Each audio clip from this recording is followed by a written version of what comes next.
Днес, 20 юли 2016 година, ни напусна завинаги нашия приятел, другар и съмишленик Георги Кръстев.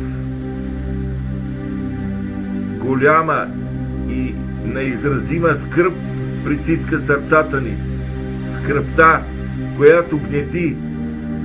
Сърцата ни е непоносима, защото ние завинаги се разделихме с нашия многообичан приятел, съмишленик и човек Георги Кръстев.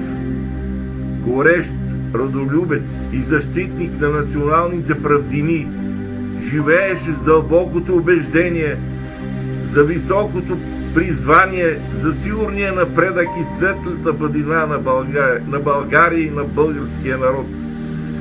Всички ние произхождаме от един род, образуваме един народ. Рода ни е честен, народа ни е благочестив, рода ни е отбран, народа ни е богозван. Да не отричаме своя род, да обичаме своя народ, беше завета на Георги Кръстев. Затова неговата загуба ще се чувства остро и болезнено.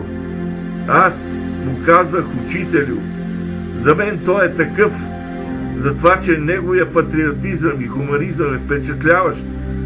Много неща научих от него, на много неща ми даваше съвети.